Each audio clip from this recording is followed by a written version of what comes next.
do that. Yeah, So let's start and then we can skip over action and we can talk about membership until. yeah, that's great. Okay, then, so we'll go ahead and call this meeting to order. The Metropolitan Planning Organization of the Citizens Advisory Committee meeting. Today's date is November 4, Here we have 2020. Rob's here. I'm sorry. Rob is here. Okay, You might wanna Rob. wait until he Okay. sits, and then we'll just have it officially a quorum. Right. So with that being said, that we now are beginning our meeting at, almost 9:30. Tania, do you go ahead and take roll or? Yes, I can. Okay. Hello. Clinton. Yes. Hey, Rob. Melanie Munson, are you here? Yes, I'm here. Thank you. Okay, good. Okay. Sandy Graves, Here. Tom Ryan, Here. Rob Zerke, Here. Chris Poole, Here. perfect. Steve Hickman, I see your face. Here. Lee has an excused absence, I believe. I think you said something was wrong, so I'm Lee's excused. But we do have quorum. Oh. All right. Well, we have a quorum to hold this meeting, correct? Yes. However, it is my understanding that, now you have to refresh my mind because I understand that the virtual members attending cannot vote on an issue, or they can vote, but it doesn't, okay, they can vote, Right. but, It doesn't, they can vote, but it doesn't count. okay, It counts. It's roll call, you go roll call vote. So in other words, normally if you're all present in the same place, then the chairman would just call everybody in favor aye. But okay, instead, you have to do a roll call vote. So you have to go down the roll and call Right. everyone. And they have to unmute and say aye or locally say aye on the microphone. okay. And what is your name? Oh, Todd. I run all the virtual. Right, okay, very good. Is Larry Guilford on the line? Larry? I haven't seen. Okay, so at this point, I believe we go around the room and introduce ourselves. So we'll start with Clint. Clinton Wynn, And you represent? the seat that Mike Bell's held. Tom Ryan, I'm with the Pasco EDC. Marilyn DeShant, with the city of Newport Richey. Sandy Graves, the Greater Pasco Chamber of Commerce, I guess, and I'm an at-large. Rob Zerke, and I represent Mike Moore. And Steve? Steve Hickman, I represent the city of Dade City. And Chris? Chris Poole, alternate for Mike Moore. Melanie? Melanie Monson. I'm here with Lance Smith. And do we have, Todd? You're Todd. Yeah. Okay. Okay, then it looks like we've made our introductions. I'll tell you, being away for so long, it's like learning all this anew again. All right, so we've called to order. We apparently have no public here present for comment. Then with that, we'll go on to discussing the minutes of the last meeting. The last meeting was held September 9. Is that correct? Yes. September 9. So we missed October, and now this is November. Okay, so let's give a review. Make sure your name is noted if you were at the meeting, and then make any comments or updates to these minutes.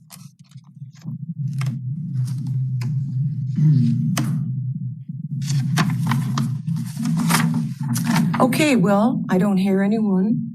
Oh, yes, Rob. On there, which shows who was in attendance and who wasn't, because I know I was on the line, but I thought it was you. am I Now, who, just not seeing it on that page? Rob? It says meeting attendees. Oh, it's just under the alternate. It doesn't say teleconference. I wasn't physically there. I was online. Virtual. Yeah, it was virtual. Okay. Also, Does it have to say virtual? No, No, I don't think I'm already so. attended, right? I just Okay. mentioned it. Okay, Marilyn, this is Steve Hickman. I think I was in yes. absence. I just got out of surgery at the time, so I think I was in excused absence. I can I think you are. find it. Excused absence. Let's make sure we include that. And I hope you're doing much better now, Steve. Thank you, I am. Appreciate it. Thank you. Good. All right. Any other additions or changes to the minutes from the September 9 meeting? Marilyn, That, Marilyn, it's Chris Poole. I see that I'm not on the list either, and I was virtually I'm sorry. present. Okay, Chris. Cool. Pardon me? You were present, right? Yes, ma'am. I was virtually present, correct? Oh, today. No, in September. In He's September, saying to it's correct it. Well, I see your name on there. Yeah. Oh, you do? It's on there. It's on there, It's the Chris. very top. Right. So the Chris first Okay. one is Steve for excuse, Okay. correct? All right, I'm looking at the wrong thing, man. Sorry. No, that's all right. I just want to make sure. Alrighty then. Do we do an all in favor vote? Yeah, we're gonna do, yeah. Yeah, call okay. roll. So all in favor of approving these minutes? No, you got it, yes. A motion, I'll okay. motion to approve the minutes. All right, thank you. Second? Second. Okay. All in favor? Aye. Aye. This is where you gotta do. No, this is where you have to I'm sorry, individually. what? Let Tanya roll call it. Oh, okay, the roll call. You have to do a roll call. I can, I'm having a hard time hearing these things. Sorry. All right. Who seconded? Chris? Tom. Tom. Sorry, guys. Not the roll call. Clinton Wynn, All right. Melanie Munson, Aye. Sandy Graves, Aye. Tom Ryan, Aye. Rob Cirque, Aye. Chris Poole, Aye. Steve Hickman. Aye. Motion passes. Thank you, guys. Sorry, I have to write it. Okay. Does that mean we're finished with this piece of business? All right. Okay. Now, next item on the agenda is a report on the MPO board action. Am I correct? Yes. And that will be the meeting that took place September 10. And you will give us that report? Yes. So on September 10th, the MPO board held its monthly meeting. We went over 2 action items. The first action item was approval of executive director's timesheets and expenses by the MPO board in accordance with administrative and audit requirements by the federal awards, FDOT, which monitors our funds. We wanted to be in compliance with federal regulations, and we now have the executive director's timesheets going to the MPO board to be reviewed. If you can remember, in June's meeting, we went over our joint certification review with FDOT and imposed some invoicing questions, and part of the invoicing process is our timesheets. So we went ahead and we were trying to correct some of the deficit with this action item. The next action item is the TIP Roll Forward report for fiscal years 2021 through 2025. FDOT was requesting the MPO's approval of the annual roll forward amendment to the adopted fiscal years 2021 and 2025 transportation improvement program to reconcile the differences between the TIP and the department's adopted 5-year work program. And once the work program will take effect October 1st of this year, so it already is in effect, right? Yeah, it's November. Oh my God. Where is the year flown? I feel like it's just been like this. So yeah, October 1st. So that is our update from the MPO board. All right. Do we have any questions from the CAC regarding this report from the last meeting of the MPO directors? Okay, I understand that one of the directors stepped down from the city of Newport Richey. Is that correct?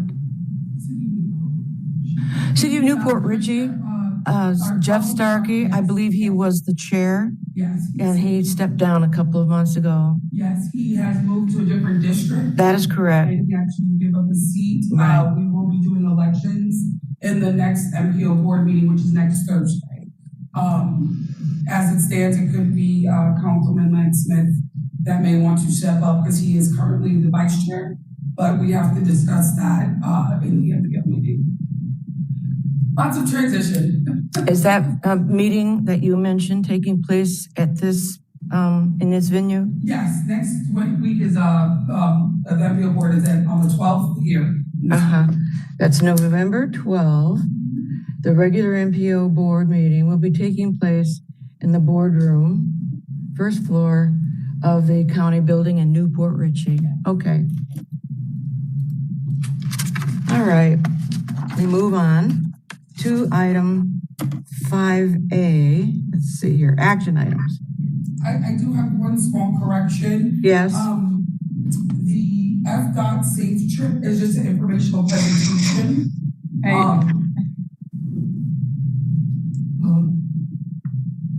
And I just want to let you know that it won't be an action item. It'll be an informational. So when I get the minutes, I'm going to put it in that category. All right, so that item under action items, item B is an info item. Okay.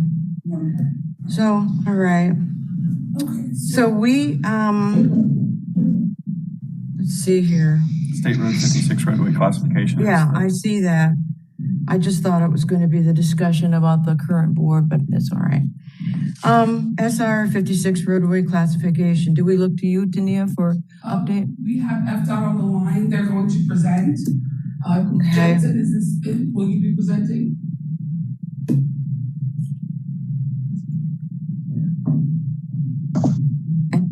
Give me the name of the person. Yeah, Tania, I'm here. Hi, guys. This is Jensen Hackett from DOT. Yep. Oh, Jensen. Yep, I'm here. Oh, hello, Jensen. Okay. I thought you were going to present, Tania, but that's fine. I can do it. You're good. No, I'm sorry. I thought. Jensen's online. Okay. All right. So for the record, Jensen Hackett from the Department of Transportation. And I will just kind of walk you through the roadway functional reclassification change. This involves State Road 56. This is the new portion that just opened late last year from Meadow Point all the way over to 301, just to the southeast side or the southwest side of the city of Zephyr Hills, on the eastern portion of Wesley Chapel. So essentially what happens is we have to classify roadways when they go under construction.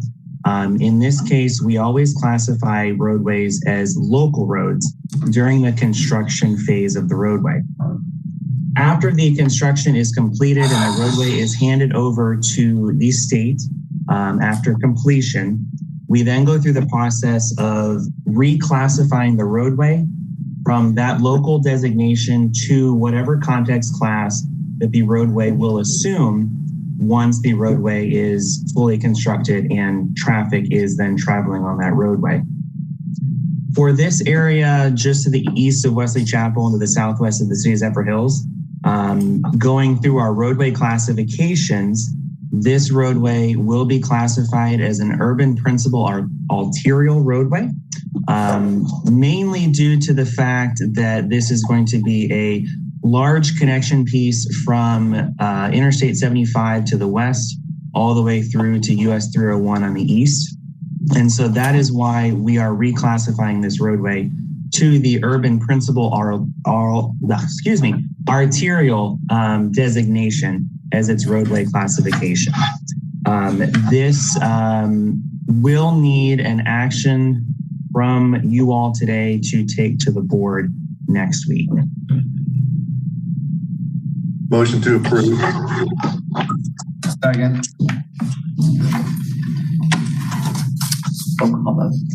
Okay.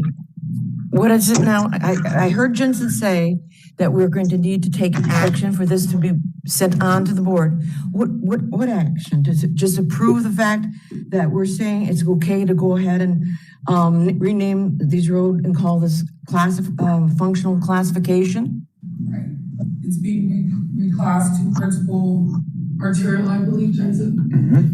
Yeah, Okay. so essentially what, Marilyn, essentially what you're taking action on is the recommendation to the board that this will be reclassified from what we designated as a local roadway during construction to the urban principal arterial roadway now that construction has been complete.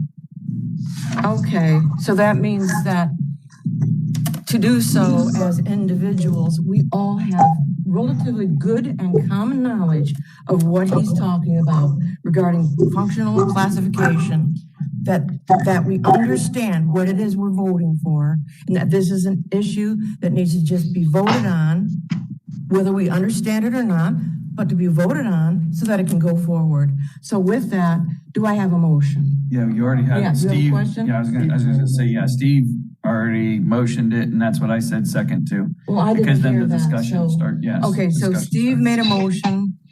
Rob is the second. Okay, I'll call roll. Okay, Glenn Wynn, Aye.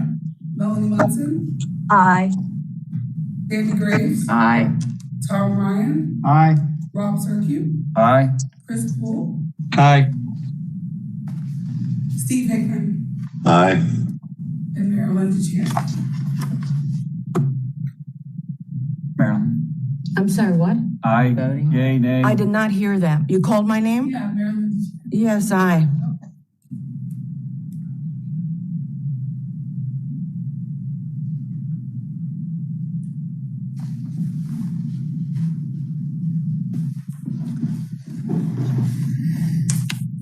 Okay, do we proceed? Yes. All right. Okay, the next item then, and thank you, Jensen, we appreciate your report. You're welcome, Marilyn. All right, the next item is item 4A, okay? FDOT Safe Trip Initiative. We'll be having a presentation by Margaret Kublings from FDOT. I believe she's online. I am. Good morning, and thank you for taking time to include us on your agenda. I am Margaret Kublins. I'm with the Department of Transportation, District 7, and I am the Safe Trip Program Engineer. And so we can go ahead and get started. So I'm here to introduce to you what's going on with TB Next. As you know, that the TB Next is a very large project. It's an entire program and system upgrade that we're undergoing right now. Over in Pinellas, we have Section 2 underway, Gateway, and then the Howard Franklin Bridge is currently under construction. And we've just gone through our first review of design. Something most significant about the Tampa West Shore interchange, which is sections 4 and 5, is that we just got Federal Highway Administration approval to go forward with construction. So we're very excited. That was a huge hurdle that we have to cross in order to move forward. So basically, we have permission to go. Funding is still of question given the budgetary situation that we're in. But at this point, we're just assuming we're still going to be under construction come 2024, 25 ballpark. Next, please. So back in the fall of last year, we were awarded a $1.4 billion funding stream for the reconstruction of Tampa's West Shore interchange. We all know that this is a very pivotal location for the region as far as being able to manage our traffic. It continues to be a very condensed, very congested bottleneck location. Although if you've traveled through there most recently, we've completed what we called the punch-through project, which added a few lanes. And so operationally, it's performing really well. But for the long haul, that demand is expected to continue to be there. Next, please. What's going to be very challenging in association with the reconstruction of this intersection or this interchange is that we're going to be doing it under traffic.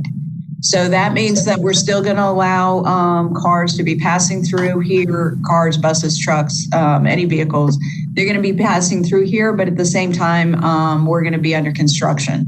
Their basic approach is we're going to build it from the outside to the inside. And the goal of Safe Trip is to have a transportation master plan, a transportation management plan, in order to help make sure that through the corridor and the local roads are all going to be as safe as possible. And then also build a program where we have reliable transportation. While we're doing that, we also are going to maintain access to businesses. And during this program, we're going to try to find the best ways that we can help people have alternative choices and the way they may choose to travel. Next, please. So SafeTRIP. SAFE is obviously for safe, and TRIP stands for transportation. TRIP stands for our traffic management, our regional demand management, innovation, and public engagement. Next, please. So we started back in the spring. We established a vision. Definitely want to have a well-planned and innovative construction zone. So well-planned is the process that we're in right now, bringing in as many components and being fully aware. We've engaged every department within the DOT as well as with partner agencies. We're having a lot of conversations, recognizing it needs to be a comprehensive approach in order to provide the best transportation system available. Innovation is all about using data and technology in order to maximize the use of the transportation system. Safety, always targeting, having 0 fatalities and serious injuries, which means that when there's a crash, because we do expect crashes, that we want everyone to either walk away from the crash or that they'll be able to fully recover. Reliability is how much do you expect, how much time is it going to take for you, say, to get to the airport? We want you to be able to have reliable information to make those choices. Next, please. So under the TRIP piece, we have our traffic management, regional demand management, innovation, and public engagement. So within each of those, we have objectives and strategies in order for them to feed into our overall goals that we have within the overall program. It's very robust, very comprehensive, and you'll see how many partners we're engaging as we move through the presentation. Next, please. So this map is just indicating how we're paying attention to what's happening within the region. We drew a large circle around what we consider a regional area of influence. And even though we have a circle, that doesn't mean that we're ignoring anything outside of that. We're being very attentive to how we're bringing travelers into this area from beyond those boundaries. But we need to make sure, even though the construction is happening within the east side of the bay, it's happening within Hillsborough. We fully recognize that we have Pinellas as well as Pasco, and then even east, we've got Polk. We recognize that we have people that are traveling in those other counties that are passing through the West Shore Interchange area, or they have a destination within there. You can see on 275, as it's highlighted here, we're also paying attention to how we have a local area network. And it's on all those other surface streets that we're going to have to pick up the excess or the capacity or the drivers that choose to divert their trips and just stay out of construction. Next, please. So in the regional demand management, we are looking at the programs, and we're doing a lot of outreach. As a matter of fact, this morning I already had a presentation to the new North Transportation Alliance. And we're talking about how they have travel demand management techniques that they can help promote within their regional area. We are looking at transit and what are the choices within transit. We're looking at van pool, carpool. Obviously now, one of the benefits that came out of the pandemic is that people now are teleworking. Within the industry, we've been promoting teleworking for decades. And yet, now all of a sudden it became a reality. And I have heard that there's even employers that are looking, it's like, oh, wow, maybe we don't need so much office space. So it's changing that whole world. And so we're looking at micromobility. We also, within the West Shore area, we're looking at bicycle network. How about bicycle trips that people could make? They could actually use that as a viable transportation choice for commuting. Next, please. So in innovation is in that category, we've put in what we call smart work zones. We've had work zone data exchange as well as mobility as a service. So these are data management techniques that we're establishing programs where we're pulling in information. We have generators. We have a lot of systems and instrumentation on our roadways. And how do we make sure that that data is not just a lot of data or big data? We want to make sure that the quality is there. And then how is it analyzed? And then how do we disseminate that out to our travelers? And because it's going to be really important, or it's going to be very important for it to be real time.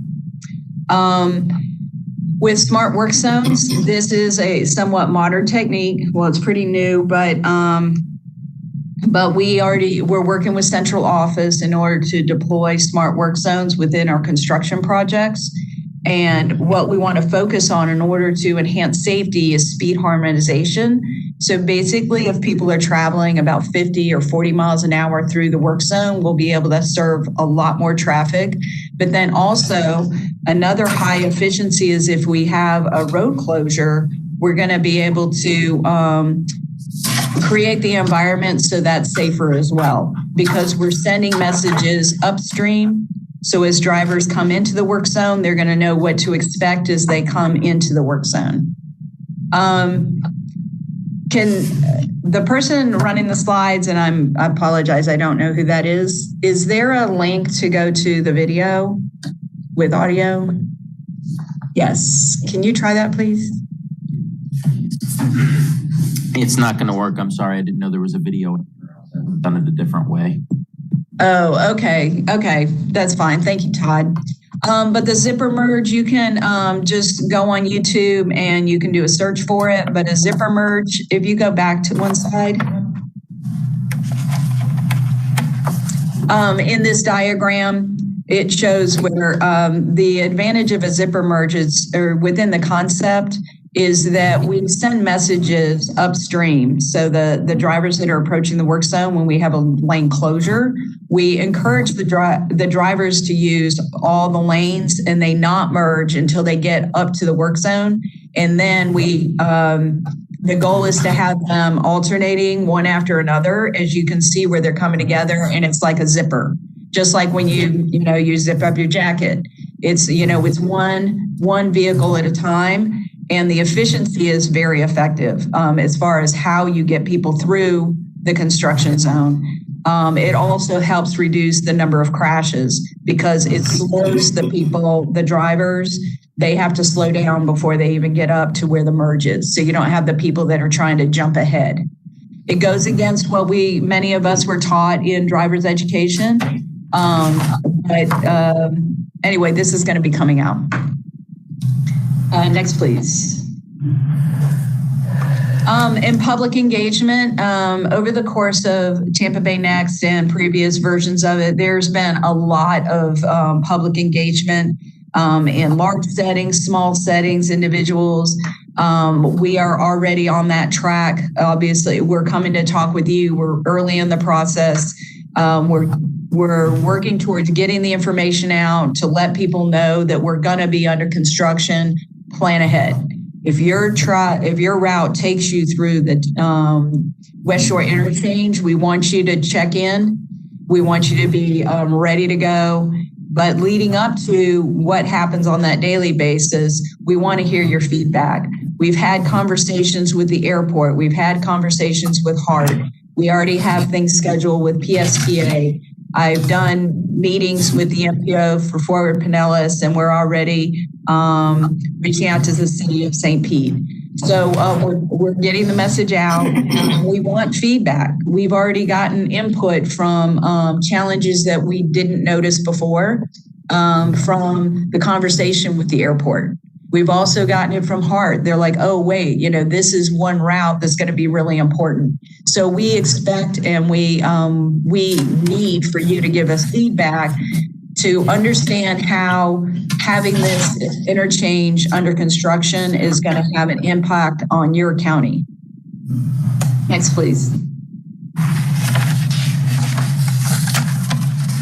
So public engagement it will continue, and we do expect it to be a two-way track. One area that we see a lot of advantages to is the relationship we already have with T-BARTA, and how they already have pre-established relationships with large employers as well as the TMOs,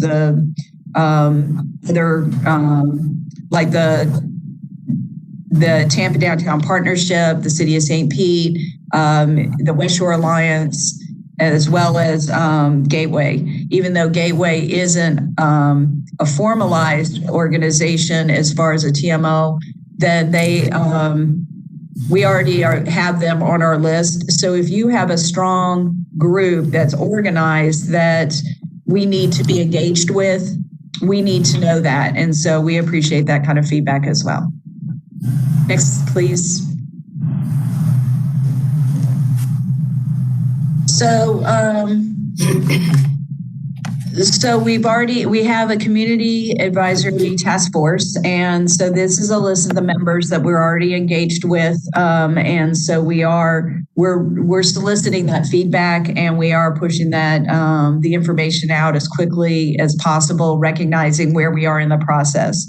As we develop this program, we are bringing in and trying to put absolutely everything on the table so we can start sorting through what may work in the future, because we do have a situation where we aren't what we used to be.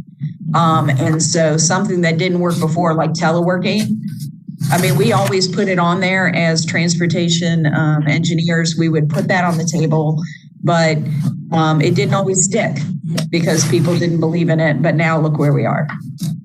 Next, please.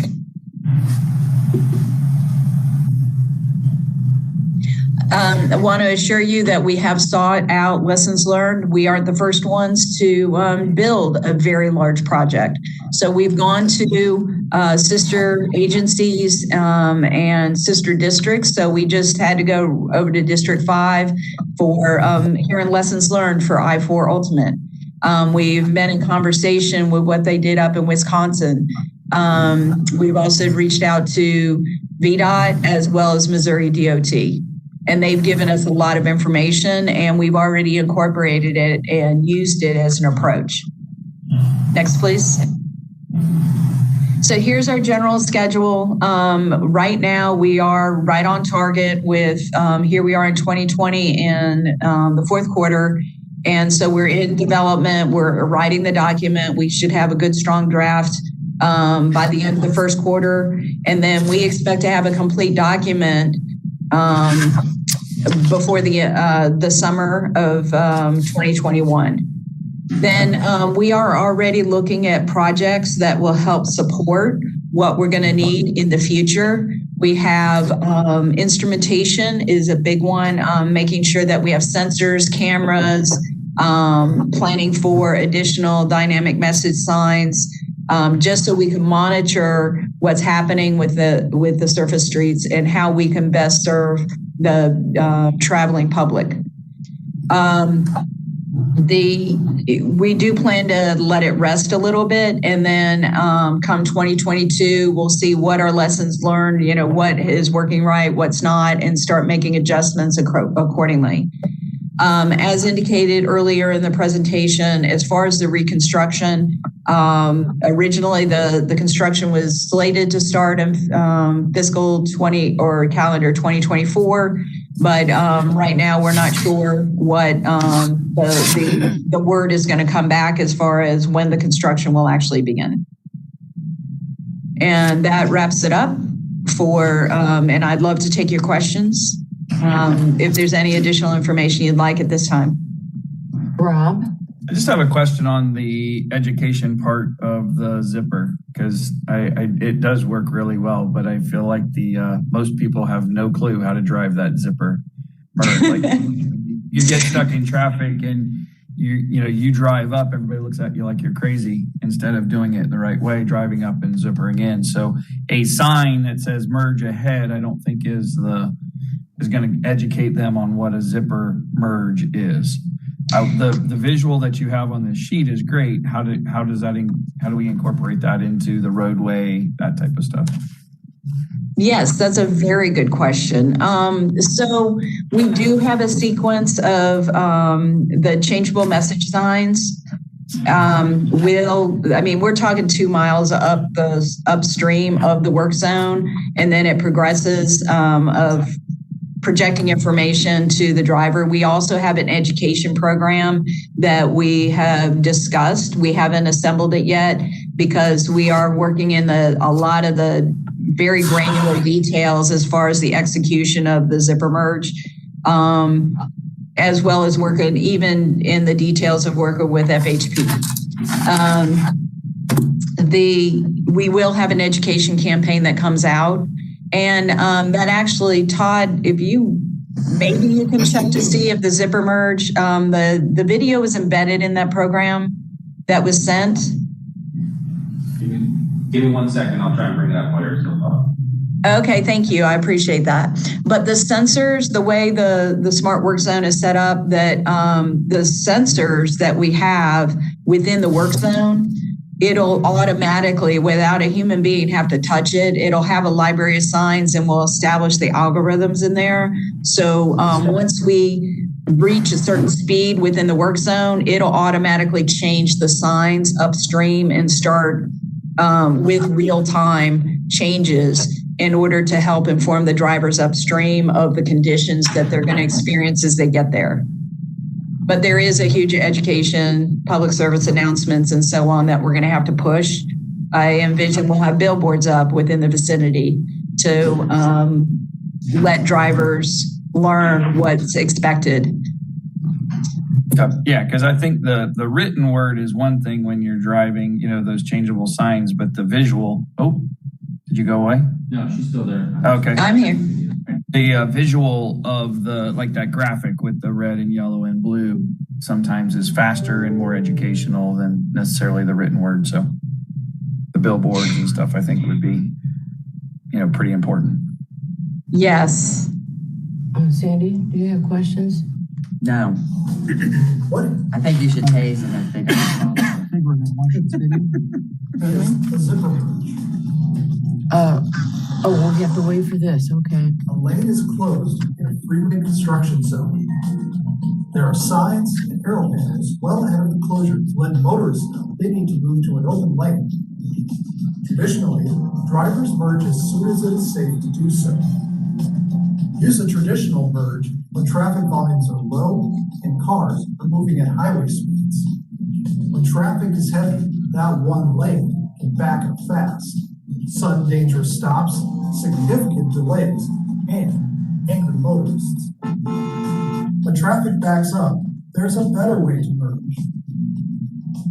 A zipper merge, also called a late merge, has motorists stay in their lanes until they reach the merge. There, each driver takes turns, alternating one lane of traffic, then the other, just like a zipper. Research has shown that this reduces backups by as much as 40%, as well as reducing serious crashes and road rage. Traffic can flow smoothly, backups can be reduced, and everyone benefits. So make your drive a zip. Do the zipper merge.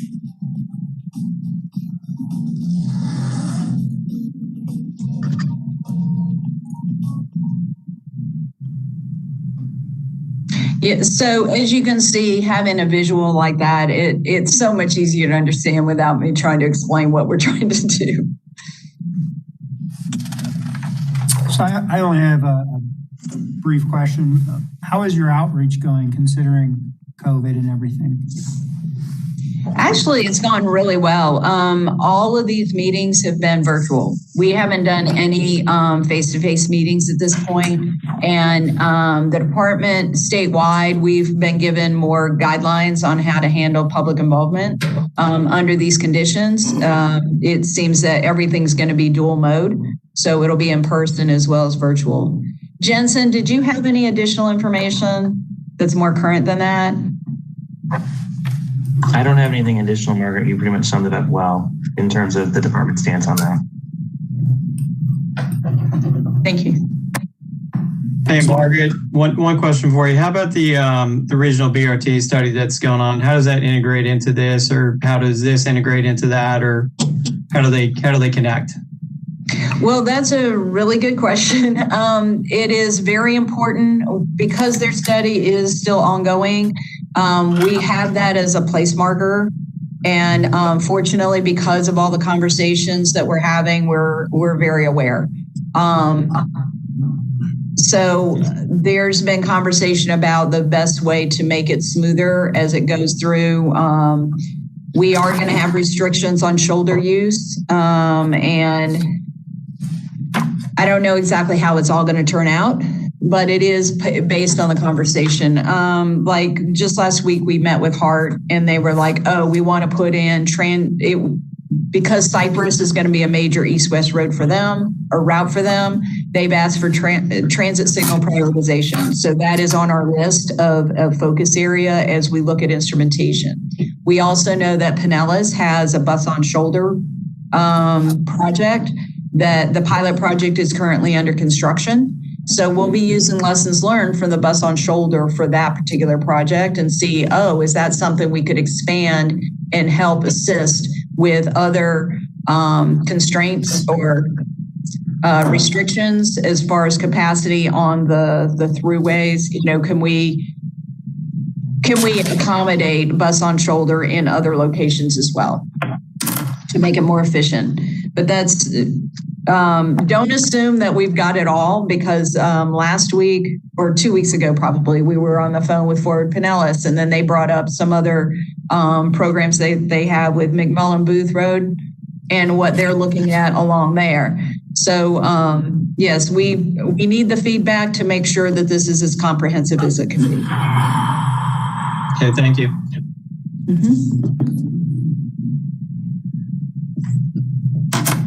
Do we have other questions regarding this presentation? Tom? Okay. How about on virtual? Excuse me, Steve, do you have anything to add? Chris? Anything else to add? No, ma'am. Not other than I just asked now. Okay. And Melanie? Did you have anything to add to this? No, Marilyn. Oh, okay.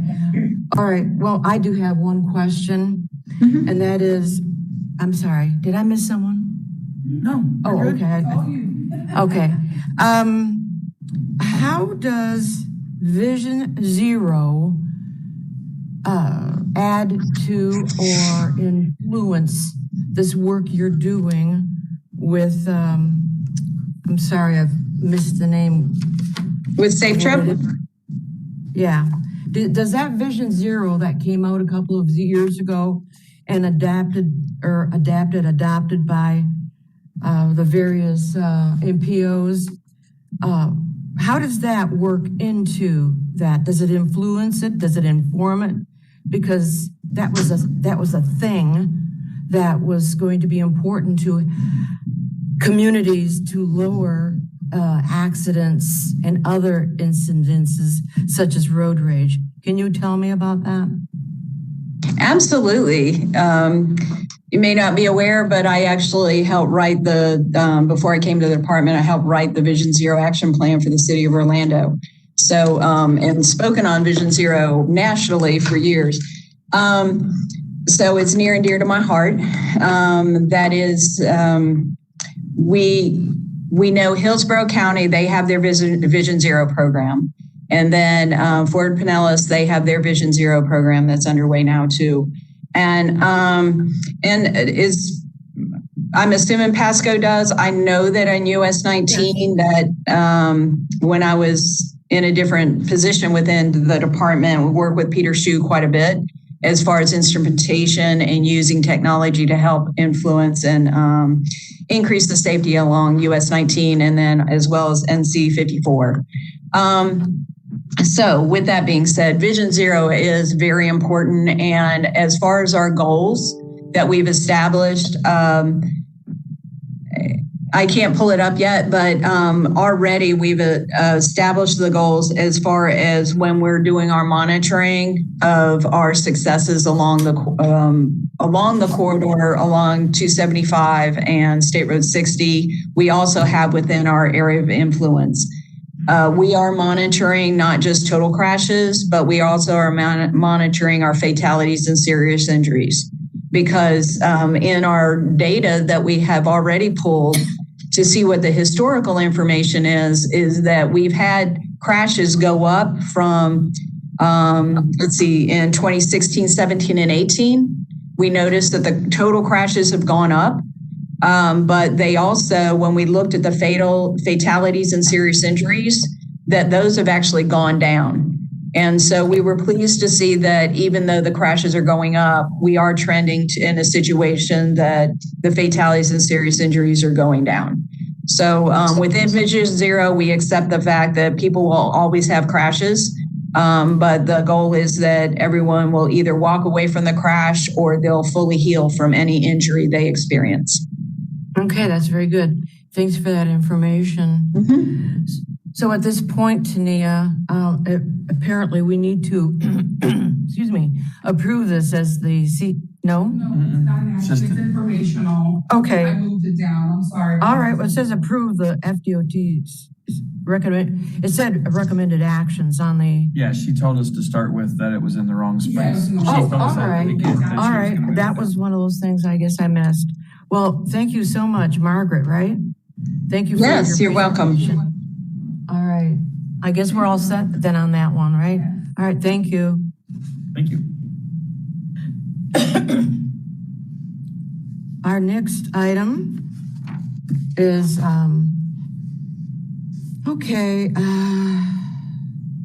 status reports, is that right? Number 6, status reports? Yes, there's no more status reports or presentations or updates. All right, I'm sorry. What was that? There's no more presentations or updates. All right, but I have an item 6 here, status reports, presentations, updates. That's what she's saying, there are no more. No, there's none. Okay, well then I'm gonna put none. It just has a presentation. Okay, under item 7, do we have anyone to address the congestion management process? There's no new items at this time. Okay. Didn't Tina handle that? Tina does. We're working in tandem, but we didn't have any requests. Okay, there's nothing coming forward regarding that matter. Do we have anyone here on our CAC committee who wants to add it to the list? Okay, how about virtually? Anyone here? All right, very good. Then we'll move on. None. Okay, under item 8, it appears, Pasco County Public Transportation. Is Kurt going to be making a... Kurt is not here, unfortunately, due to staffing issues. He said he could not make it. Okay, so we have no report. No. Okay, no report. All right, under this item 9, other business, meetings held, scheduled, the schedule and items. That's something you will be discussing with us, Tania. Yes, as you know, or some of you may not know, Kelly Miller put in her resignation and she is no longer on the CAC. That leaves her seat vacant. I will be bringing that up at the MPO board meeting because she is in Commissioner Starkey's district. So Commissioner Starkey will have to appoint, someone else from our district. So I'll be bringing that up, or you can put it in your minutes to the board. It'll be a collaborative effort. Number two, we were kind of working on this with Kelly, but Clint had some recommended CAC at-large members that he wanted to share with us. And I think we're gonna follow up. And I think if it's okay with you guys, Clint would like to reach out to them and have them come to the next CAC so we can actually have a discussion and, you know, have them present their credentials in a way so we all can get to know, and then we can take that recommendation to the MPO board. And then they can vote on putting at-large numbers in place. So we do have 2 at-large seats. You say we have 2 open seats. Yes, we have 2. One is Kelly's and the other would have been Ron Hibbs? Yeah, Ron Hubbs, yeah. Hubbs, Mhm. all right. Yeah. You know, currently, we still don't have presentation from the, representation from the city of Port Richey. Yes, and we do have one more member. Remember Jose Cardenas? So we actually have 3 spots open. We have 3, yeah, I know, because I've been writing to you about that. I had several months ago spoken to the city, the mayor of the city of Port Richey, who then suggested Tom Kinsella to, be, contacted. So that's another possibility, Port Richey. All right, then, shall we then turn to Clint to? Yes, he has two members who would like to, right? You wanted to mention that? Yes, Mark Sophia and Falami Pupala. They do live over in Port Richey. 2 outstanding professional guys. He and his family are new in the area, but he would just give it a perspective, just being new to Pasco, but also living in Port Richey. And Mark is a retired police officer from up north, and he does a lot of not-for-profit work. So he lives in Newport Richey. So I'll reach out to them and email them and ask them, about the next meeting. Yeah, our next meeting is 12/2, I believe. Yeah, I have That it down Dade here City? somewhere. Yeah. December 2nd? 12/2 in Dade City. Yes. So they would then be invited and they would sit in the audience and just get an idea of. Yeah, we could just have a discussion. Uh-huh. Like around people. All right. If we want to submit somebody, I haven't asked the gentleman yet, but I think he lives in Catherine's, Starkey's district. They can just come as a public attendee to see, and then they can contact the commissioner to see if they can get appointed onto the seat. I think it's a great way for them to come and observe what we do, so they know what they're getting into, and they know the kind of commitment, and we can ask questions and have that dialogue. Per my roster, I have Scott Tremblay, City of Port Richey. He has nobody represented. And then I have Ms. Kelly Miller is from Commissioner Starkey, District 3. We have no representation at this time. Ronald Hubbs is an at-large member. We don't have any representation at this time. He was there. And then Jose Cardenas, he was another at-large member. So I think right now we have everybody represented. So I don't know, is your 2 nominees, for lack of better words, they're from the West Side? Yes. Okay. Yes. And then I have to ask if he'd like to do it. He's very active in the real estate business, but he's a big advocate for transportation, and he really follows it. but that's somebody from Commissioner Starkey's district. I think he lives in Commissioner Starkey's, but could he be an at-large if He one of could those? be an at-large if he didn't want to actually be the. Okay, and who appoints the at-large? I can't remember. How's that happen? I believe it's still the MPO board. Oh, okay, so he'd put in All his, goes to the MPO. all right. And just to clarify, we're talking about this December's meeting. Yes, for so them to they come. will have a little track. Maybe you guys can carpool over. Right, but are they allowed in the meeting, or do they have to do virtual? as we're in this hybrid? Actually, they have to be virtual. Okay, Because we should have more than 10 in the Oh, room and okay. 5, 6, 7. got it. All right, so we can send them a WebEx. Oh, we're already with 20. So Oh, okay. But they can do virtual if they can't get the dates in. yes. Okay. And then this kind of tags onto this discussion. A couple of meetings ago, there was discussion about future meetings. And so has that been further investigated, whether or not, what is the schedule? Hate to invite somebody to do something and then not have any meetings or not have enough meetings for them to get really involved. We're having our meetings all the way through in December. And then we switch. I believe we will be having our meetings every other month, or remember we moved to the every other month calendar next year. That starts in June. Well, see, I never knew that we had voted on that. That was back in, was it June? June? Let me, don't quote me, let me pull it up. I have to go back into. Well, I remember that Ronnie Blackshear, do I have his name correct? Yes. Now, he is no longer with us as the director for the MPO. That is correct? Yes. All right. And a new MPO director is being sought at this time? Yes. All right.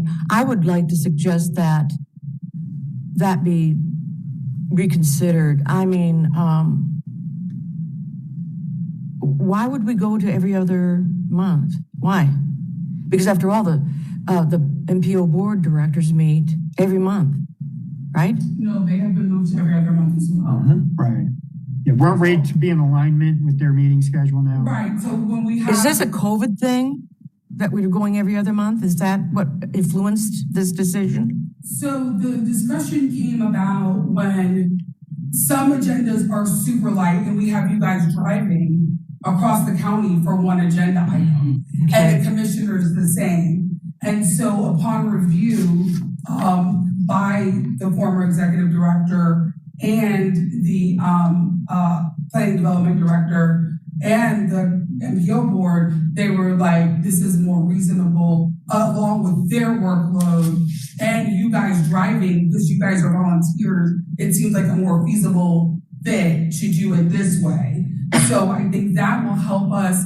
And then our agenda will be like, robust, and we can actually, then everybody's focused on this meeting. We're going to do this, and we're going to vote on 6 action items instead of 1.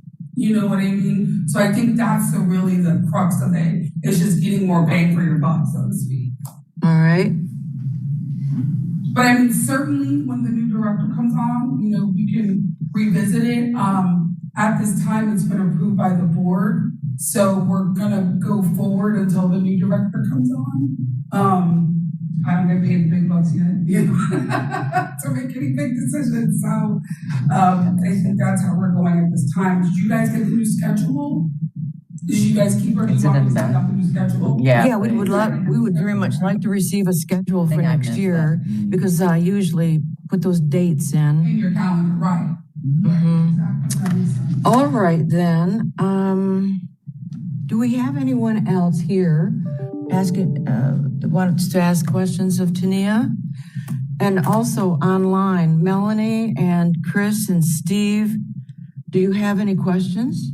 This is Melanie. I just have one. So the new schedule starts February the 3rd, right, Tania? Yes. Okay.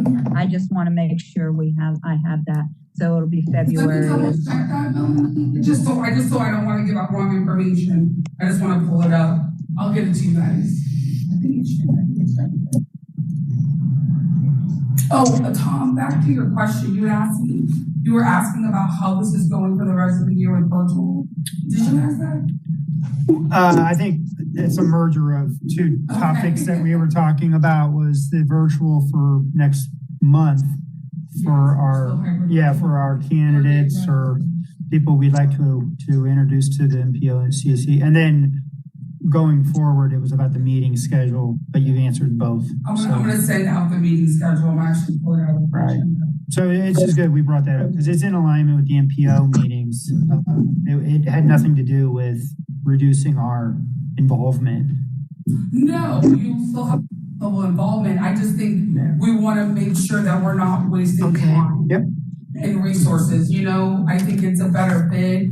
Almost certainly, if there was ever a need that we needed to meet, keep in mind that we can call it. You know, if we're like, oh my gosh, something really comes up and we need the CAC, we could always do that. So don't feel that if we're just going to stick to the schedule on that day. If there's a need.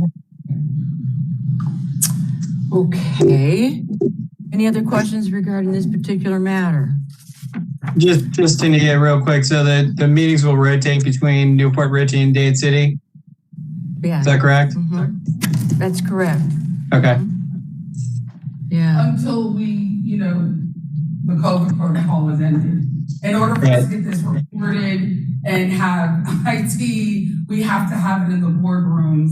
Unfortunately, if we don't, then we don't have a way. Okay.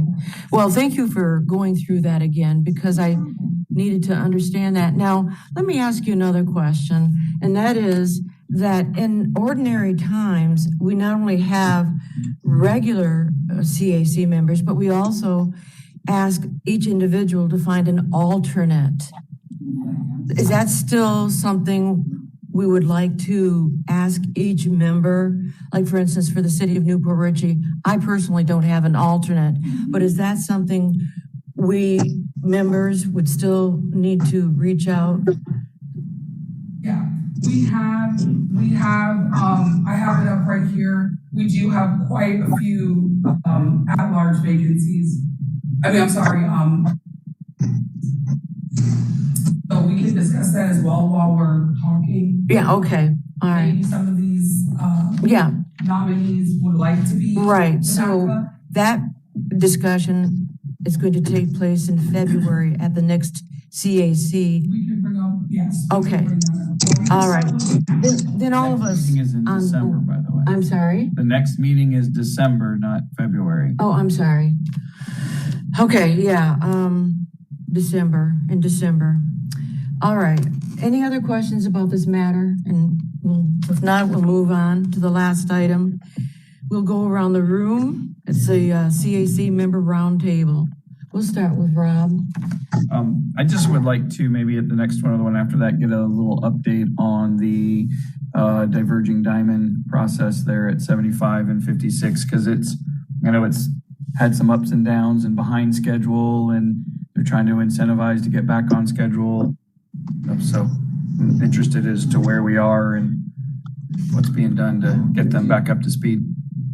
Jensen, do you have any updates on the divergent diamond that you can give us real quick? Section's a nightmare to go. I don't know that he's still on there. I don't see GH. Is he? Oh, hey guys. Good, I was just throwing it out there. Did you say that was a question, Tania? Yeah, I didn't know if there was any updates to give at this time, but Rob was asking what's the update. He said it seems like construction is slowing and there's been some holdups going on. Yeah, so we were in communication with the board of county commissioners, because obviously most of the MPO board is on the county commission board. And I know that they got fairly vocal at their last meeting about the interchange. Specifically, Mike Moore was talking about kind of how slow it's going, how they're seeing no actual construction workers out there. So Secretary Gwynn actually responded to this in an email that he had sent, essentially saying that we're putting the pressure onto the contractor DAB in order to come back up to schedule. I believe that DAB said that they were running about 8 months behind at this point due to some of the work with the pedestrian infall walls that are going up around the interchange. These are those giant concrete block walls that you may see over toward the Center Ice building, the Holiday Inn Express, down towards the Ashley Superstore. They're just a really big structure to essentially help with drainage and silt runoff for the construction of the actual lead up to the bridges. So we are working with the contractor essentially to hopefully get this back on to schedule. But as of right now, they're about 8 months behind. I would be remiss to not say that any schedule delays beyond the set contract date, which from the beginning of the contract was a total of, I believe, 800 construction days. Any day beyond that period that the contractor is working, they're actually fined. I believe it's in the neighborhood of $10,000 to $15,000 a day for every day that they're running behind schedule. So we're essentially, as the department, doing as much as we can to make sure that they can get back up to their original schedule, which was sometime in the summer of next year. And if not, be as close as they can to that predetermined date when they started construction. And that's all that happened. Yeah, it'd be nice to kind of know what their agenda is to get back on schedule, not just say we're trying to get back on schedule, but what exactly are they doing to get back on schedule? Because I can tell you, I still haven't seen a whole lot of people out there when I drive by it. So, and I live right there. So drive it frequently. Yeah, I completely agree with you. I mean, I live right around the corner from it as well. I will, I can get back to you next meeting to see what we are doing with the contractor to answer that question, because I'm not sure exactly what there is. But obviously once the construction starts, it's kind of out of our realm because it is the contractors constructing it and not the department. But I'll work on as much as I can for you, Rob, and see any information I can get back to you guys at our next meeting that we have. Thank you. That'd be good, Jensen. Thank you. Yeah, of course. I don't have anything. Okay. Tom, I do not. for the roundtable, I just had a question. I know we had talked earlier about some of the traffic light updates on 54 over by in the Trinity area. Is that appropriate to ask right now? Sure, what's the question? At Astoria and then over there closer to the new Greenwise that's going in. I guess there's a Hooters going in there. I just didn't know what there was going to be there for be able to get access in and out of those massive developments going in.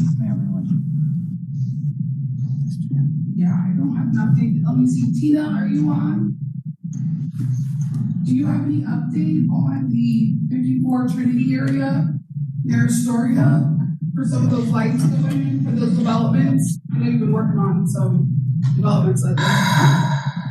So Jensen can help if needed. Tina Russo, active transportation planner for Pasco MPO. There is a signal going in at Astoria Parkway, I believe, in 54. It was delayed a little bit because of the poles, but that should be functional from my understanding, and Jensen can reinforce this. February, March. I believe there's a signal going in where you were talking about at the Greenwise as well, but I don't have any kind of details on dates on that. I just saw the work and conduits and everything needed for that. Again, both of those are DOT projects. Thank you. Thank you. okay, do we need an update on that for next meeting? Maybe Great, Jensen. Yeah, let's do that, Tina. Let's make a note of that for an update. Yeah, Marilyn, I've got that as well. I'll add that to my list and bring that to you guys next week. Okay. I'm sorry. What was that, Jensen? Jensen just saying he's going to get. Okay, good. Thank you, Jensen. All right. So now we have people online. Melanie, do you have anything for the roundtable? I do not at this moment. Thank you. Thank you. And Chris? Yeah, two for it, kind of along the lines of what Rob was saying. It's the construction up at 41 and 52, particularly the widening of 52. Be nice to get an update on that because I drive through there a lot and it's kind of very mixed as far as the level of activity. And then further down the path would be just an update on Ridge Road. I don't think that necessarily needs to be next meeting, but possibly sometime moving into the beginning of next year if we could get an update on the Ridge Road construction project too. Okay, we'll add that. We'll add that to that list. And let's see, we have Steve. Do you have something for the roundtable? Yes, I do, Meryl, thank you. This is an observation, is meant to be an observation and not necessarily a criticism. I can see where it might be construed to be so. For many years that several of us have served on this committee, and Marilyn, you've probably been on it the longest now.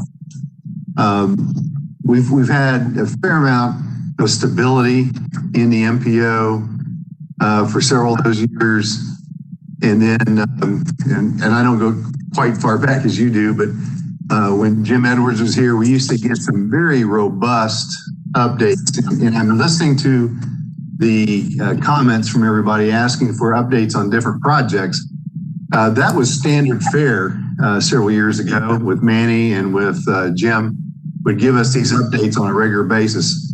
And I know we've had a lot of turnover in the MPO in the leadership positions. And I just don't think that we are served well in this group when we don't get these updates that we've been asking for. Now we're going to go to a every bi-monthly basis. And so it's going to be even more important that we get these updates. Most of us, all of us on this call travel all of these roads that are under construction. Many of you use the bike paths and sidewalks, and we have the traffic light issues. But I just don't think that we are getting as a group the robust updates that Jim and Manny used to provide us on a regular basis. And frankly, I really enjoyed those. And in conjunction with that, we got a lot of updates from FDOT as well. And we got 2 of them this morning. So I just want to throw that out there as an observation. I'm not asking anybody to do anything. I'm just, I'm disappointed that I'm not getting the information that we used to get. And, you know, sometimes we almost got too much because the meetings were really long. But I just don't think that, like today's meeting, I don't think I'm walking away from it with a lot of information that I would be able to provide to the people I run into in the Dade City area when they ask me about transportation. Thank you. Thank you, Steve. I have to agree with you on that. We do understand these are unusual times. And yes, I have been a part of the CAC for many years. We will make an effort, I'm sure, between the CAC, the MPO board, and the staff to take that offered advice into consideration. Thank you. Thank you for bringing that up, Steve. Thank you. Okay, and now we also have Chris. Now, Chris, do you have anything to add to the roundtable? Chris, no, not other than what I just offered. Okay, you did. Now, am I missing anyone? No, but I have one comment. This is more or less just for good and welfare. Larry Guilford probably should be given an excused absence. He was trying to reach us, and we were all copied, but I guess in here the emails don't download as soon as you receive them. So I didn't get his email. He was trying to ask how to get log into this meeting. So if you could just make a note that maybe it's an excused absence instead of just not being here. And who was that? Larry Guilford. Larry, right. He was trying to get on. Right, okay. Online. All right, thank you. You probably all have a copy of the email. We did. Okay. Now, are we all settled? Does anyone have anything else to add at this time? Tina Russo was going to talk about the Sharkey Gap ribbon cutting. I did send an email to the CAC if you guys did see it. Okay. Yep.